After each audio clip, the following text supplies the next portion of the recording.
Thank you all so much for joining us. I am Jamie Levin, and I lead the local infrastructure hub on behalf of Bloomberg Philanthropies. And it's my distinct honor and privilege to welcome you to the 95th one of these sessions that we've had. So we'll do some sort of party when we get to 100, but we're so glad that you all are with us today. Bloomberg Philanthropies is so proud to partner with the U.S. Conference of Mayors and Results for America to deliver the series.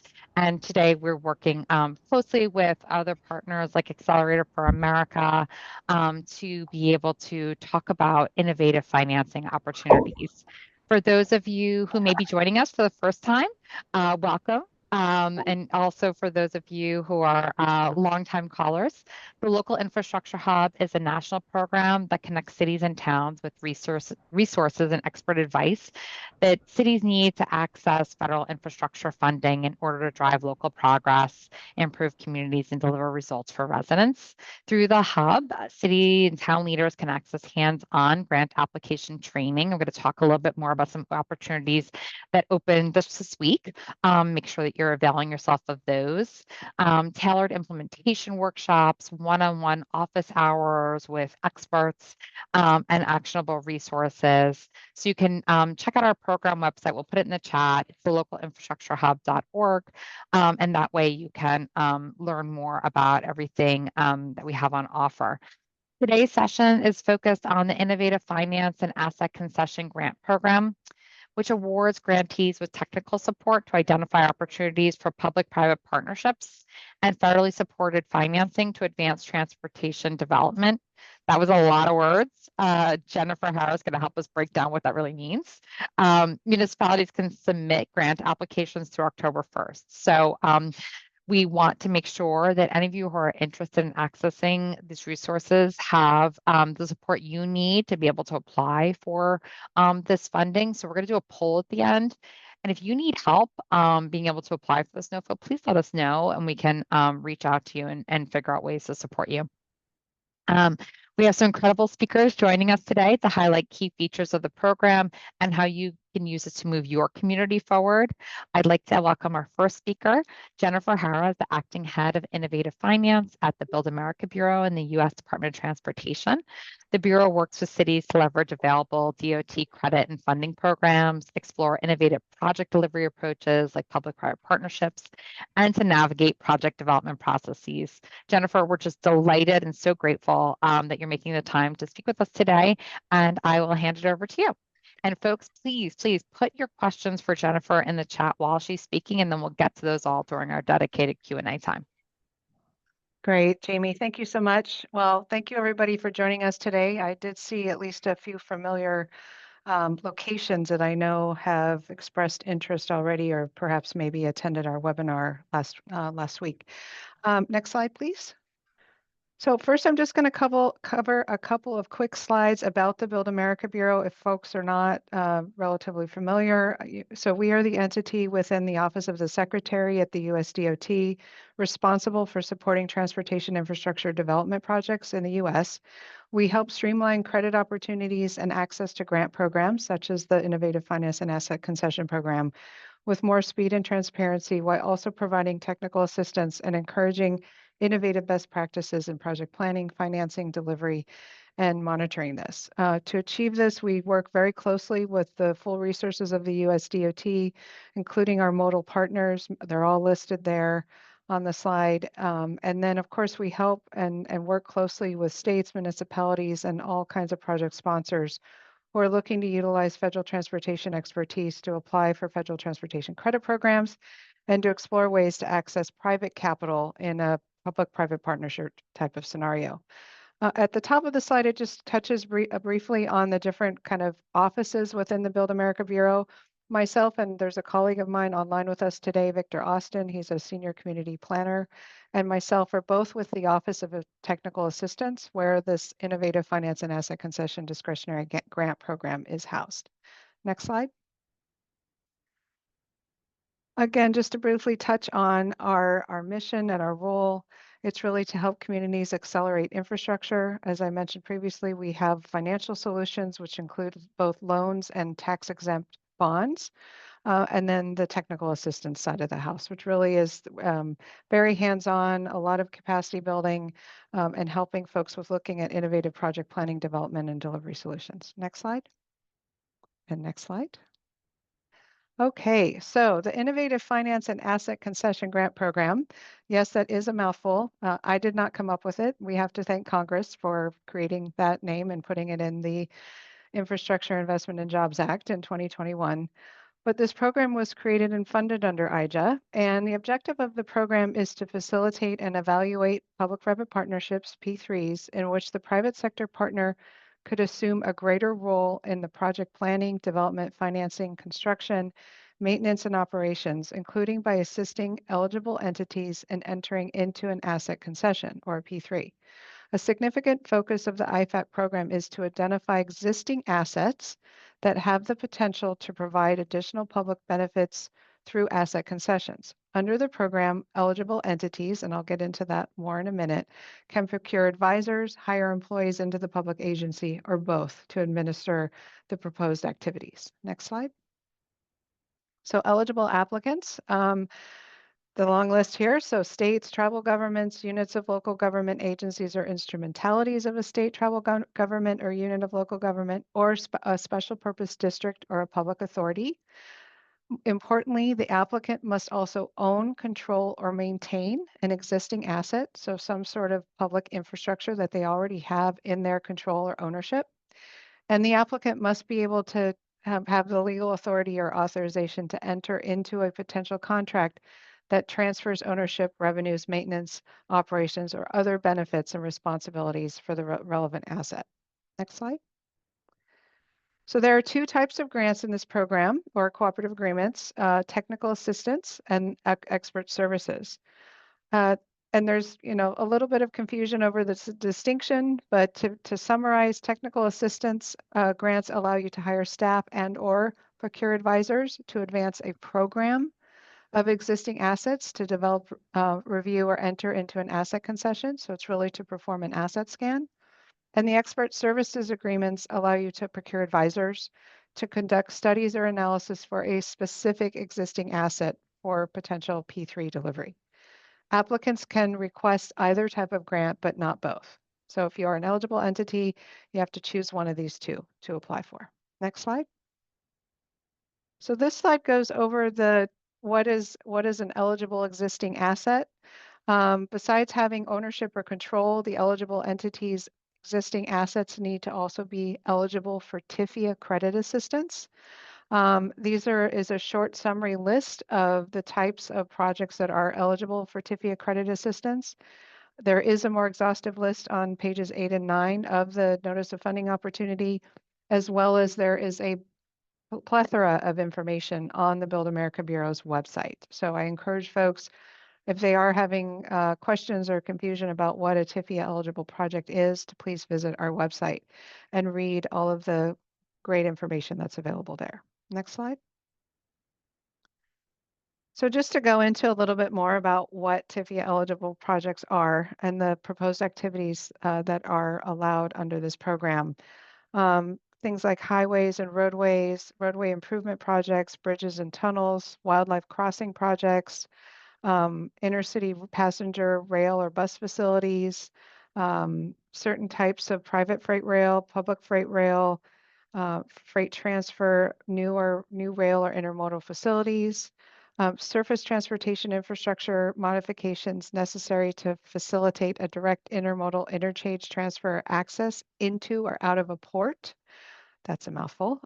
Inland ports, certain pre-construction activities, transit-oriented development projects, certain components leading into an airport, and transit projects that are eligible under Chapter 43 of Title 49 of projects that are described above. Again, I encourage folks to go to our website. I know that's a lot of information.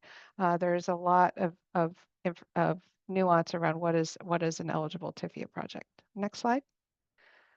So I'll now cover a couple of additional details about both the technical assistance and the expert services grants. So as I said previously, The technical assistance grants are to build grantee organizational capacity to advance a program of existing assets through innovative financing or innovative project delivery methods.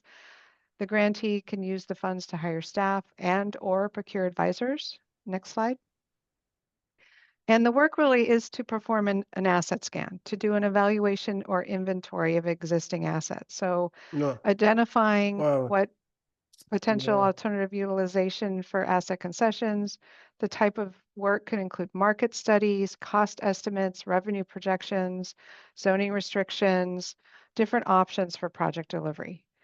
And then you can evaluate other delivery methods besides TIFIA, right? So if it turns out that the project is and ends up not being TIFIA eligible as you get into some more detailed analysis, looking at what other suitable alternative is available for enhancing that particular asset. Next slide. So a program of existing assets is really looking at conducting pre-construction activities that consider innovative financing.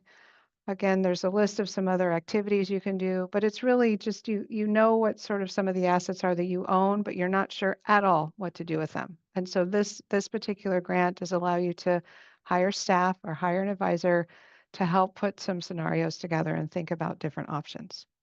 Next slide. This is just an example we tried to put together to make it clear about what a technical assistance grant can do. So again, there's a lovely picture of the Beltway around Houston. The city presumably owns some transit and roadway infrastructure. They get the grant, they procure an expert to do an asset scan, and they end up coming up with 2 or 3 different options of how they can deliver a better, more enhanced asset going forward. Next slide. So the expert services grants, again, are only for procuring advisors. And again, it's to conduct studies and analysis for a specific existing asset that has the potential for public-private delivery. It can be used to advance the development of more than one asset if the proposed activities pertain to specific projects and are not programmatic in scope. Next slide. So this is a more exhaustive list of some of the potential activities that can be undertaken under the expert services grant type. It is not dissimilar from the technical assistance, but it's a bit more sort of specific because you know that you have an asset that has a potential to be enhanced. And so you need to do some more detailed feasibility study or revenue forecasting to do a value for money analysis, life cycle costing. The list is here. All of this information is also available in the NOFO. Next slide. So again, a couple of examples of an expert services grant. So this is, you have this specific asset, you have a lovely surface parking lot. It looks like next to a light rail. And so you hire an advisor and they do some economic analysis, some preliminary design work, do some public engagement, and then you end up with this lovely new, perhaps transit-oriented development next to the light rail. And so you're able to enhance that surface parking lot into something more productive and useful for the community. Next slide. Another quick example, again, this is a corridor. It looks like a, sort of 6-lane divided main roadway in the middle of a town. Again, the advisor is hired to conduct feasibility study to do some financial analysis. And you've determined to put, looks like a bus-only lane to allow for congestion alleviation, and it's an enhanced asset. Next slide. And this last example, again, you have a beautiful freeway there on the left. You procure an expert consulting firm to do some value for money analysis, some other financial analysis, and it's determined that it would probably be useful to put in an HOV or HOT express lane, perhaps with tolling, perhaps with some other mechanism to help alleviate congestion and to enhance the asset overall. Next slide. So I just have a couple more slides left. This is some background information about the first NOFO, round 1 NOFO that we issued last year. It did combine 3 years of fiscal year funding for 2022, 23, and 24. We awarded nearly $50 million to 45 different communities last fall. I've just listed the states there. There is a link on our website, the Innovative Finance and Asset Concession Grant Program website, with a document that lists all of our grantees and all of the titles of the project that they're working on. Interestingly, though not surprisingly, about 70% of the awarded grants do have a transit-oriented development focus. Next slide. So our current notice of funding opportunity was released a few weeks ago on August 13th. Applications are due at midnight on October 1st, so at 11:59 p.m., which is a Wednesday.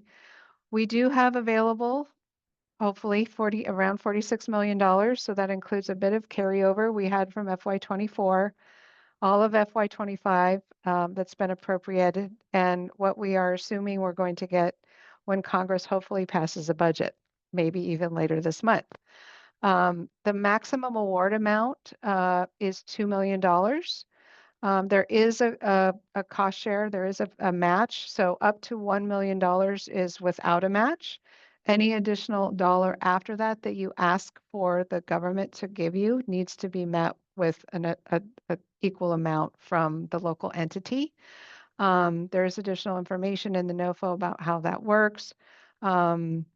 And so you could get 2 million from the government with $1 million match from the applicant for a total grant size of $3 million. Also unique to this program, we do have a $4 million maximum ceiling per state over any 3-year period, which are, we have interpreted it as a rolling 3-year period. We did end up with 3 states last round, California, Florida, and Louisiana, that met the cap. This means that they are not eligible to receive funds from FY24 or FY25, but they are eligible to receive funds from the FY26 funds, assuming we do get appropriated that pot of money. So we did get a lot of questions about that during our webinar. I hope that I was clear. There will only be this NOFO for this amount of funding that we were provided in the Infrastructure Investment and Jobs Act. There will not be another NOFO for FY26 funds. This NOFO includes funds from 24, 25, and 26. We may have another NOFO in FY27 if we get some more funding from Congress in a reauthorization bill. That's a whole nother conversation. But please note that even though California, Florida, and Louisiana did reach that cap, they are still eligible to apply. There is plenty of funding available, presumably in the FY26 appropriation. So that is the end of my presentation. I did see a few questions pop up, but I think, Jamie, you were going to feed me some of those, correct? Yeah, and Jennifer, maybe if you can just, on this last point that you just talked about with the states and the limits, can you just break that out a little bit more for us, how it plays out? If your state maxed out in 24, how is it going to be treated going forward? So in essence, for the NOFO that was released in 2024, it did combine 3 years of funding, right? So we got 5 years total, 22, 23, 24, 25, 26. And those 3 states ended up with awards totaling the $4 million. So they're not eligible to receive funds from any of the carryover from FY24 or the 18.6 that we got for 25, but they are eligible to receive funds from an FY26 appropriation. We are assuming we're going to get another 18.6, but they haven't passed the budget yet. So that could change. We will know more hopefully in the coming days. But the point is that please apply, right? Right. We will sort of do the math on the back end, is what I've kind of been simply saying to folks, to sort of make it all pencil out for folks to be able to, be as broad as we can with distributing the funds. So the message I'm hearing is, regardless of which state you come from, apply, and then you all will figure out how you balance between the years and the states. Yes. Okay. All right. Another question we received was about inland ports.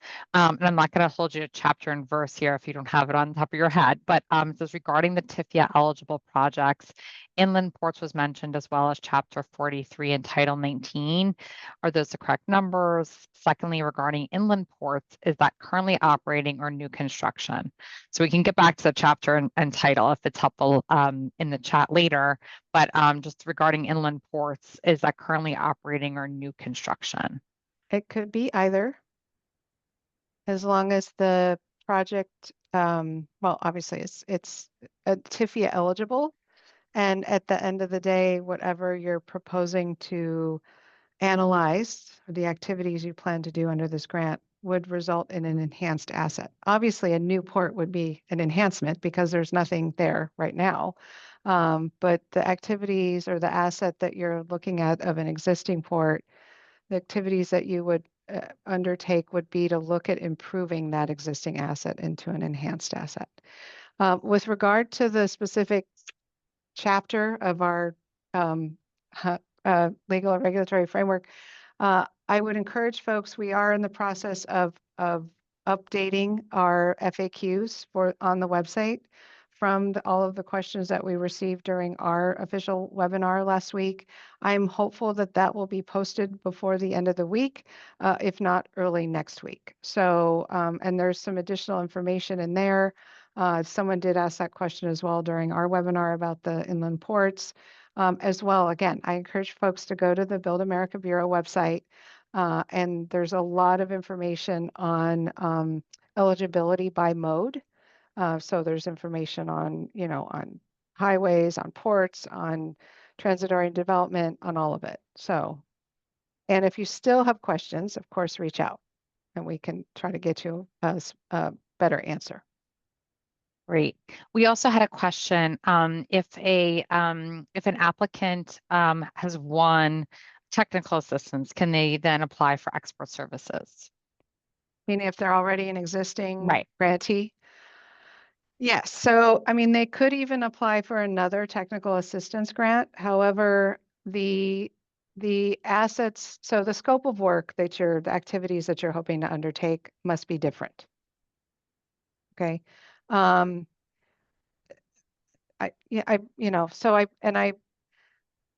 They could be for the same asset, but the activities need to be something different. So if you did a asset scan, let's say with the first round of money that you received, and you're now proposing to start working on figuring out the environmental and the permitting around a disposition, would those is that the kinds of thing we're talking about being I mean, different? Jamie, sort of, except we don't allow a lot of the activities under getting NEPA ready. So that's not an eligible activity anyway. But something different, right? Something that's different from the original scope of work. Great.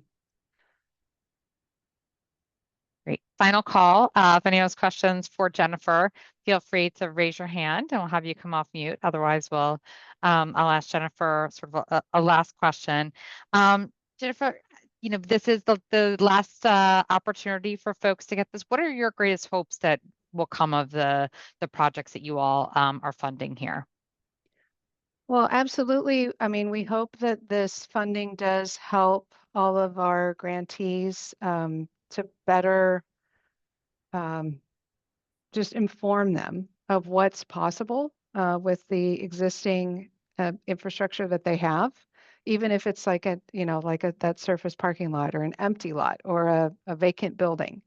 That there is a lot of opportunity to catalyze what is already owned by the public sector into something better, right? But more enhanced, more productive, more useful to that particular community. And so, that's really the kind of goal and mission of this program, and also at the very heart of the Build America Bureau, in its lending programs, to be able to provide some very patient, flexible capital to get some of these projects off the ground if they're not quite penciling out, looking at the traditional sources of funding and financing. Obviously, it is a little bit of a pipeline feeder, we hope, to our lending programs. And really just to continue to raise awareness about the Build America Bureau and that in essence, what we are is the infrastructure bank for the U.S. Department of Transportation. Great.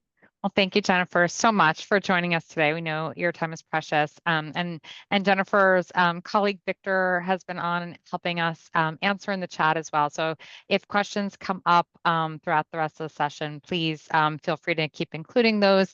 And if Jennifer and Victor have to drop off, we'll make sure that they get those questions and we get you answers. So now we're going to shift into hearing from some of the cities that were fortunate enough to win in the last round of funding and what they're doing with the money. So I'm going to invite an old friend of the local infrastructure hub, Christopher Coase, to join us today. Christopher is the executive director of America Forward, and he's a former undersecretary of transportation for policy in the United States of America. So Christopher, I'm going to pass it over to you. Thank you, Jamie, and thank you not only to Bloomberg, to Results in America for hosting what has been one of the great technical assistance providing entities over the last several years to make sure communities, large or small, take full advantage of EJA itself. Again, I'm really delighted to just open today's panel conversation around DOT's Innovative Finance and Access Concession Program. As Jamie mentioned, I was working with Jennifer Morteza and the entire team as we designed this program, which with a simple goal in mind, to help local governments and state governments really find new ways to finance and deliver transformative infrastructure projects. The truth is very simple, something we knew 4 years ago and is no different today. Traditional grants and appropriations never go far enough, especially when we're trying to build projects that not only move people, but also can help spark housing or economic development, as well as revitalization of rural places. The Innovative Finance and Asset Concession Program really is to give cities and states the tools to think specifically differently. And more importantly, how to combine both federal state resources with private investments, whether it's through value capture, but also thinking about long-term models that can stretch the dollar further. I know in 2022 to 2024, a couple of programs, awardees, I should say, that I was excited about seeing was in Chicago, where the Chicago State University received about $630,000 in technical assistance to perform an asset scan of existing properties with the goal of turning them into transit-oriented development known as University Villages, serving the south side of the communities. Or in Norwalk, Connecticut, where the Norwalk Redevelopment Agency was awarded about $750,000 to study how to take underutilized city assets along around MLK Drive to transform them into a P3 mixed use development. And even in the city of Philadelphia, who received $1.5 million to advance a multimodal transportation project through an asset concession planning process to gap the challenge that they were seeing on the planning and the delivery side to help modernize connectivity in their neighborhoods. Again, 3 different places, 3 different projects, but they all have the same, which is how to make transit connect people to opportunity, how to bring more housing, opportunities, or jobs, or how to modernize roads and bridges to keep communities safe and economies. Which really brings us to today's conversation. We are very fortunate to have 2 leaders who know what it takes to move projects like this forward at the city level. We are joined by Ben McAdams, who's currently serving as the vice chair of the Site Readiness Fund in Cleveland, as well as many communities across country, including in Utah. And I'm looking forward to Ben to sharing some thoughts about how they're using some of these dollars to align financing strategies. But also we have Rory McGinnis, who's currently the deputy director of Columbus Department of Public Service, who's actually been center of making some of the local infrastructure projects move from concept to delivery.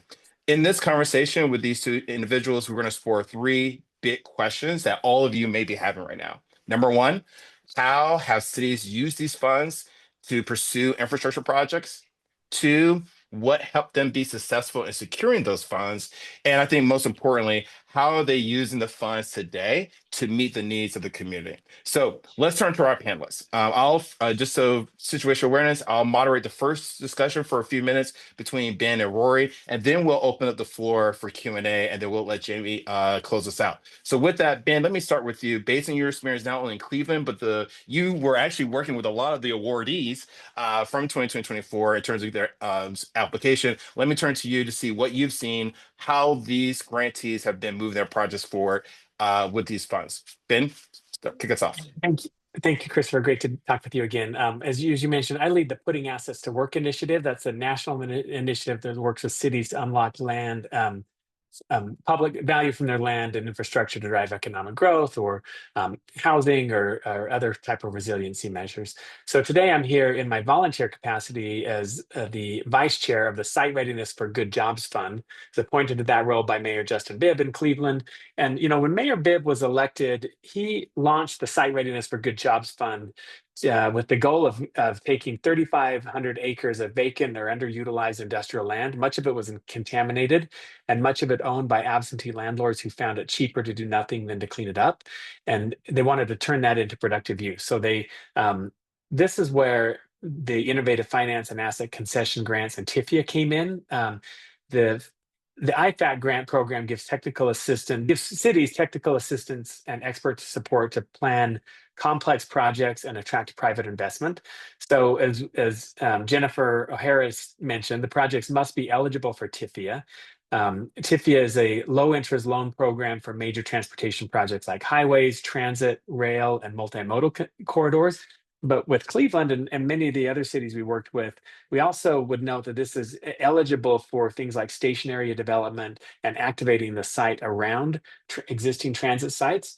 So the Innovative Finance and Asset Concession Grants help cities to plan for and then structure these transactions. And then TIFIA hopefully comes in and helps to finance it affordably. So Cleveland is using the IFAC assistance grant that they received to fund their largest redevelopment project, the Midline project, and hopefully positioning that for a TIFIA credit assistance and private sector partnerships that'll make the financing for Mayor Bibb's vision affordable. Oh, you're muted.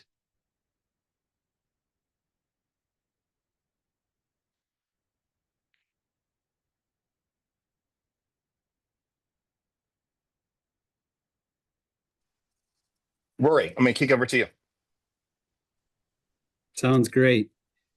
Really, the purpose of the Columbus Downtown Convergence Project is really to explore opportunities for TOD at a really unique asset downtown. And so that's the City of Columbus and the Central Ohio Transit Authority, which is our transit agency, pursued the grant. And the site that we're talking about downtown is 2.6 acres, smack dab in the middle of downtown Columbus. It was a site that used to be an old Central Market. And then it became a Greyhound terminal.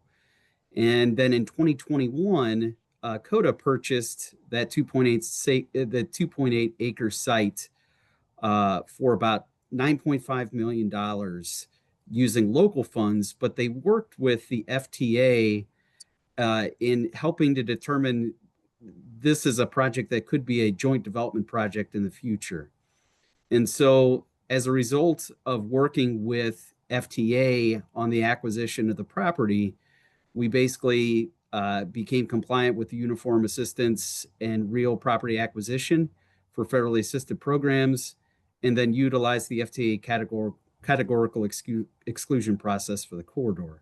And so this basically gives COTA the flexibility so that the project can be disposed of or developed at any time using local or federal funds.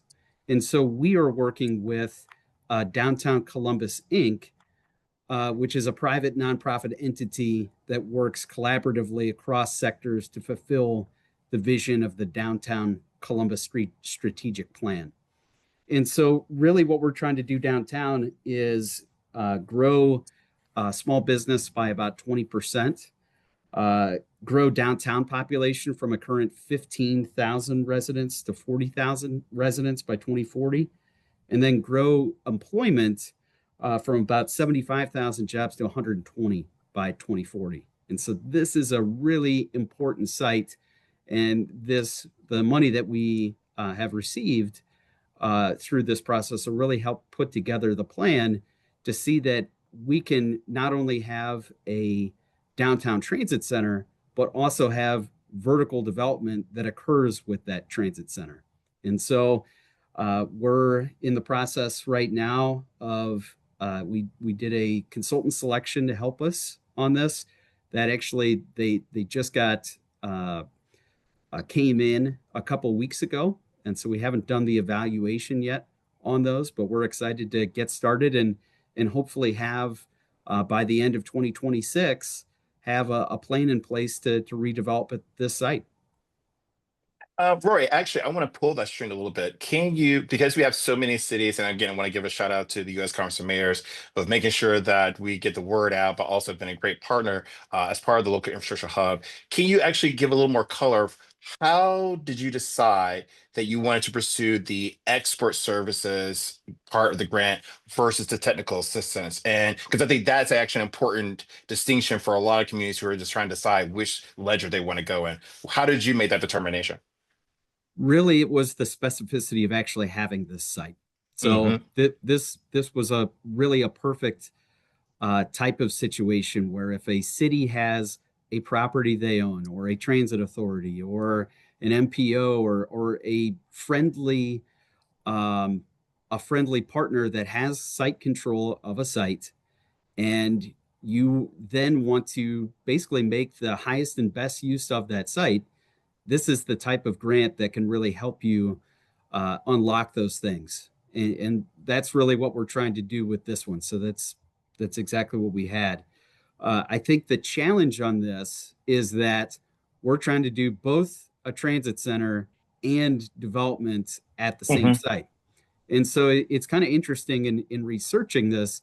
There are some examples around the country, and certainly in more dense cities where you have train stations and things in the basements or at the base level of other buildings. This is a bit unique in that we're using bus rapid transit vehicles and other COTA vehicles, other bus vehicles to do this. So having this level of expertise to be able to look at all the different factors that can unlock this property is really valuable. No, that's really good, right? Because really, in many cases, in your scenario, you actually had a specific project that you're trying to unlock. There may be smaller communities, rural places, I'm thinking, who are just looking for capacity building to even start the conversation. And so thank you, Rory, for sharing that, because that hopefully gives folks a little more color about which side of the ledger of the program they should be leaning in. Ben, you've been advising not just in Cleveland, but also communities across the country about how to manage the grant. What challenges should grant applicants be aware of as they're thinking about applying to make sure that they're most competitive, but also ensuring that they can do the implementation that you're seeing, and what next steps they should be taking now? Yeah, well, the beauty of this grant is that it is very flexible in helping cities do what they need to do. Essentially, the Build America Bureau wants to help local governments, state governments, get prepare to move these projects forward. So it is pretty flexible in what you can use it for. There's some constraints that Jennifer is mentioning in the chat that are worth noting, but it's really flexible in helping. For example, the city of Cleveland, Mayor Bibb has identified this midline trail as a project that they want to move forward. But in order to get this, and so they applied for the technical assistance track instead of the expert services grant because they weren't exactly sure what that project looked like, but they're able to do visioning, they're able to do kind of planning, financial analysis, all of these things that are moving this project closer to the point that it can receive financing. But public engagement is also something that's an eligible expense in there. So I think what I would not speaking for the Build America Bureau, but what I would advise cities that are looking to apply for this grant is to, show some confidence that you have a transformative and innovative project that's going to add value in a transportation context. Again, it doesn't need to be a road or a bridge or a rail, but it can be something about the greater ecosystem of transit, and especially as Rory's talking about, even station area development and adding to the origination or destination of transit, to adding value to a transit system, but show that you've got some vision in a transformative project, and then articulate how the funds that you're applying for are going to move that project closer to the point that it's eligible to receive the support of the TIFIA loan program or RIF loan program that can help to really have those transformative effects be seen in a community, and that it'll be received with the support of the community.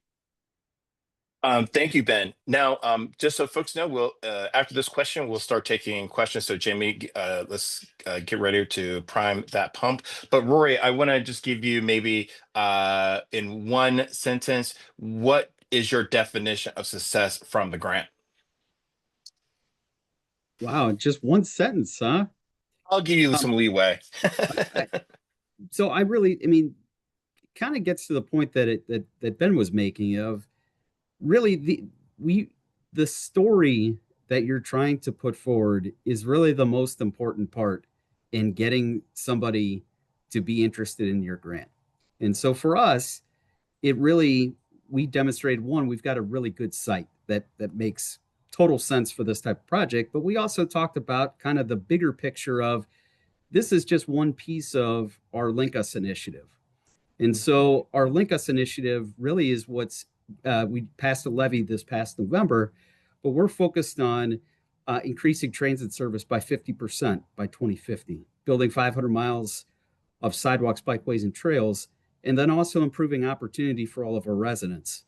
And so this really fits, into that whole narrative of what we're trying to do. And if we talk about, if we drill down on downtown, as I mentioned before, you got to have your project aligned with something bigger. It's not just, hey, we want to, maybe get some jobs downtown. I think you got to think strategically about how does getting these dollars help you not only help this site, but help the bigger vision that you have as a community. Ben, do you want to follow up?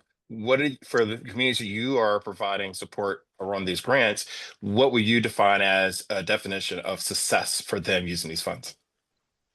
Yeah, look, I think what I would define success as is in many of these cases, you were looking at specific projects. So expert services, as you're hearing from Rory, is focused on a very specific project. But even the cities that we are working with that are looking at technical services and a broader array. So Cleveland didn't really have that specific project. So they're looking at a higher level view. You still want to convey some certainty that there is a vision. It's not just like casting a net into the ocean, but there's some certainty and some vision about where this is going and where it's heading. But I think it's also going to be helpful to show that this, so as you're focused on a project, that you're creating capacity to do more. That this grant is going to enable you to go to the next project. So to become a TIFIA borrower, which is a fantastic asset for cities, low interest loans to do this type of development, you don't need to be an IFAC recipient to apply for a TIFIA loan. So one thing that I think would be compelling is to say, look, the city of Columbus received an IFAC grant. They're doing this project.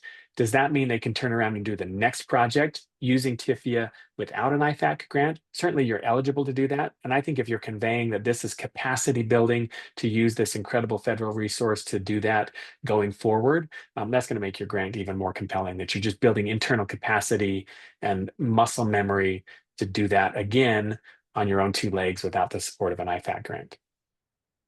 Thank you, Ben. Thank you, Rory. I think if we just summarize, the vision has to be clear, or the project needs to be clear. This is literally an opportunity for localities to build capacity to go to scale, and not just in scale in terms of the project size, but to be able to create a portfolio of projects that could potentially take advantage of federal resources or not. I think one of the things that we've seen out over the last several months about this administration is that they really want to use this as a self-help opportunity for communities to find ways, innovative ways, whether it's working with the private sector, anchor institutions, leveraging, as Rory pointed out, there's a huge demand for housing, particularly near jobs, particularly near transit. How do we can leverage value capture, TIF districts and the like to help accelerate that? Other communities are looking at ways to invest in the port infrastructure or even airports, which is also eligible within TIFIA, of finding innovative ways to bring private capital, but also other innovative methods to go to scale. So again, these are pre-development dollars that are oftentimes the hardest dollars to get from the federal government. The Bureau designed this program to be a easy access program. And so again, to Jennifer's earlier call, please apply. even if you're in California or some of the other states that have reached their caps in the previous years, apply because they, again, this administration has been prioritizing helping communities to help themselves. So with that, I'm gonna stop here and see if there are any questions. So Jamie, I'll turn to you to see if there are any questions that we should call out here in the chat. Yeah. Yeah, I think as we're waiting for some to populate into the chat, one question that we see sometimes come up is a lot of the communities that are online don't own the assets. And of course, you need to own the asset to apply for this. Have you maybe in your other worlds, each of you seem to be working on these across cities. Have you seen where cities have partnered with the entities that own the asset to be able to think about other ways to leverage those? Ben, I know because I've seen many of your applications you sent, so I know you're ready to answer that one. Ben, take the lead on that Yeah, one. yeah, absolutely. I think partnerships are only make the application stronger as well. So, the application is going to require control over an asset. But look, I think we can even have Rory talk about this. Rory, not to put words in your mouth, but I think the asset that you're talking about, CODA is the grant applicant, but the asset is a city-owned and city-controlled asset. Is that right? So that is a partnership that I think makes the process stronger. So many of these assets are going to be transit oriented, station area. So it's going to beg for a partnership between the transit authority through government. Look, I would look at school district assets that are also in the vicinity of this, maybe housing authority. There are going to be a lot of public partners that are controlling the assets. And then it doesn't hurt to show one of the things they want to see is a private sector component, that this is going to crowd in private dollars into public investments in transportation. That's the goal of the program. So also showing the narrative either of a specific private partner or the ability to attract private partners more generally. Rory, please. Yeah, basically, I just wanted to clarify. So the property, the Central Market site property, the former Greyhound property, whatever you want to call it, the 2.6 acres right in the middle of downtown, that is property that was owned by Greyhound that CODA had purchased with its dollars. Okay. At the same time, it's within the city of Columbus. And at the same time, we're really strong partners as it relates to our Link Us effort that I talked about in a little bit of detail. And at the same time, the main development partner on the project is Downtown Columbus, Inc., of which the city of Columbus nominates the board of that organization. And so the city of Columbus is very engaged in the effort, at the same time not actually owning the asset. But I think it's a good example of the city itself doesn't necessarily need to own it, but you need somebody who is a friendly entity that owns that asset, and then really think about who the best person is as a development partner. And for us, thankfully, we have an organization that's existed for about 20 years that is focused on downtown development. And so they've managed lots of different projects, basically on behalf of the city of Columbus, but it's a private entity that has been very transformative. And so this really, in a lot of ways, was just kind of a perfect situation for us.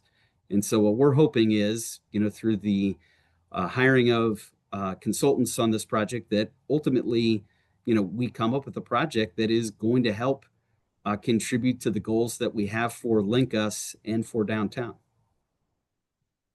Thanks, Rory. Thanks, Ben. There's actually two questions that came in the chat. One, Ben and Rory, can you talk about the level of effort to apply? How extensive was it, particularly for communities that may not be so flush in, pre-development development dollars to go see? So can you talk a little about the application experience? Yeah, and from my experience as mayor, I have experience applying for Tiger grants and Raise grants, and those are incredibly intensive applications. This is, we're having this webinar less than a month before the grant application is due. I will tell everybody on the call, you can put together this application, since this is like very far upstream, preparing a project to move forward into development. You don't have to have the extensive studies and models that are you'd be required in a Tiger grant. So this is something you can start the application today and definitely have a solid application that you're putting in by the deadline on October 1st. Thanks, Ben. And there's another question in the chat from Don. And Rory, I'm going to put it to you. Can you be even more specific about the type of pre-development activities that you are using the funds for? Was it environmental assessment, engineering, design? Provide a little more color about the type of activities that you're using the funds for. Yeah, so we're working with several cities that are doing all of that. There are, there are going to be some qualifications. I saw some guidance from Jennifer in the chat that, want to be, that you should all look at to make sure, like she talks about that the work can't be done like a NEPA application. NEPA would be a required activity before you can draw down a TIFIA loan. You can't use these funds for NEPA itself, but you can, Jennifer, and weigh in if I'm getting this wrong, but engineering, design, test fit, understanding what the model is going to look like, maybe the financing approach, and how much you're going to need in order from public and private and other sources to get a TIFIA loan. All of those are eligible activities. Jennifer, I see you're off mute, so jump in here. Yeah, Ben, that's correct. I am trying to get a little bit more clarity on what level of engineering and design studies can be undertaken. I know Christopher was nodding his head when you were talking about that, but there is a limit on it's really pre-planning activities. And I know that's a very broad term, pre-planning. And so we are going to try to provide some additional guidance on that when we do release our updated FAQ. And so please just folks look out for that. But I mean, note that it's doing all of the hardcore sort of design work, engineering work is not an eligible activity under this grant. There are other grants obviously within the department that do cover that type of activity. And this as is Victor for Austin. project I'll Oh, just Victor, go ahead. Yeah, thank you. I'll just add that in terms of I was trying to come on camera, but it's not working. Sorry about that. And in terms of technical assistance, as Jennifer mentioned, pre-planning, or you're looking at funding tasks to advance a program of existing assets by conducting pre-construction tasks that consider innovative financing and delivery to achieve project goals. Also for the expert services type grant or type service, that can be used for project planning, feasibility studies, revenue forecasting, economic assessment, cost benefit analysis, for example, value for money analysis, life cycle costing, and all this is in the NOFO risk assessment, financial and funding options, for example, procurement, alternative analysis, and public involvement. Thank you, Victor. I know we're now at the end of our Q&A. I just want to say thank you to Ben, Rory, and to Ben for your great insights. I also say Godspeed for you guys getting to your success story for both. But one of the things is to make sure folks are also mindful of, again, these dollars are pre-construction, pre-development dollars. It's helping either to build the capacity within your agency to think about the entire program, how you can think about innovative finance, but also project specific. So to decide now which lane you want to be in, but also note that one of the things that this administration has been prioritized over the last several weeks since the passage of the One Beautiful Bill is around opportunity zones. And so one of the things I should also just note, as you are looking at sites or type of projects, you should also be thinking about which of those sites are actually in opportunity zones or could potentially be, again, recognizing that governors are going to be designating new sites. So I just want to flag that because that's going to be at one place where if you're trying to prioritize how to do innovative financing in distressed neighborhoods, that's another key conversation that this administration is going to be really stressing over the next several months as they implement the Opportunity Zone program. So with that, Jamie, we'll turn back to you. Again, thanks to Rory and Ben, to U.S. Congress mayors, Bloomberg, and Results for America for putting on a great session on this great program. Thank you all so much. Thanks, cannot thank enough Jennifer and Victor for joining us from U.S. Department of Transportation, for Christopher for joining us to really bring us insights to a lively discussion with Ben and Rory about their projects, and be able to talk about projects beyond those, to give you guys a really good sense of what it would take to be able to submit an application. And Aubrey, to your question, I know it's not a lot of time between now and October 1st, but we really want to help cities apply for funding. So if there's something we can do, please, when you get to the poll, which we're going to put up now, let us know how we can be helpful. And then when we follow up with you guys to say, we're here to help, let us know what we can do. So before we end today's session, just want to highlight a few resources. One is a resource that our partners at Accelerator for America worked on, really going through the projects that were awarded last cycle and pulling out those particular details that made those compelling, how cities are using this money to be able to think for the future. So we're putting a link to the chat right now to that resource that's on our program page. We'll also send it in our follow-up email, but please check that out. Of course, we'll also include on there links to the NOFO and links to the FAQs that Jennifer referenced continue to get updated. So make sure you don't just visit once, but you come back to look as you complete your application.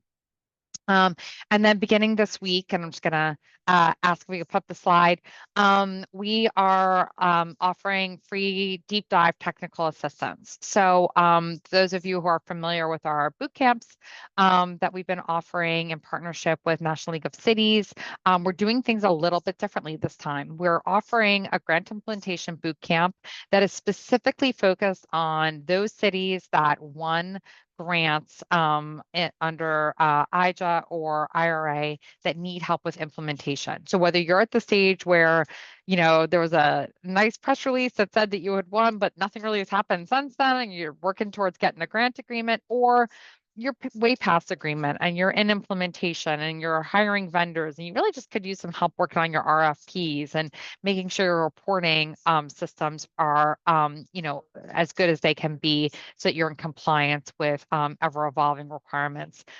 These are the grant, they're open to all cities of all sizes. So please do sign up. Grant implementation is kicking off actually tomorrow.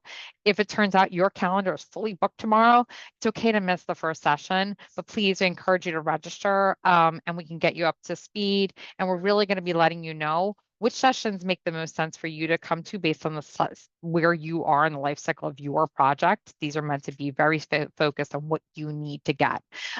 Rail crossings, elimination, and the consolidated rail infrastructure and safety improvements.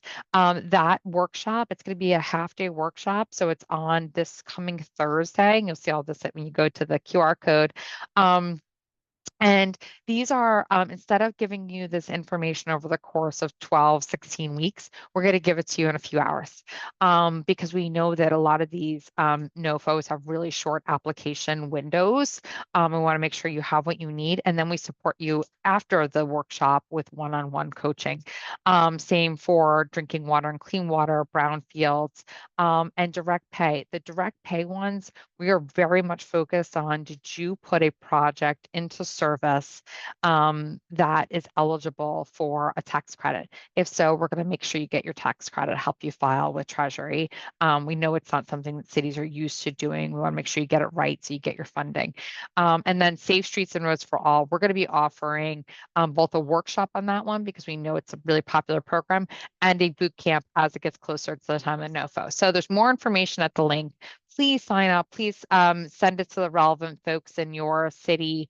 We want to help you. If you can't make, the date we're offering it, we'll be posting recordings and offering one-on-one. We're trying to make things as user-friendly as possible. This is sort of the last window to pull down a lot of these funds, and we want to make sure no dollar is left unclaimed. So thank you so much for joining us today. That was a mouthful. Our next session, you'll be getting information to sign up. We're going to be on the tech and innovation side, focusing next on the AI action plan and what that means for resources in your city. So stay tuned for more information, and we'll see you all soon. And if you're thinking about applying for this opportunity and you need help, don't hesitate to reach out. Thanks a lot. Bye-bye.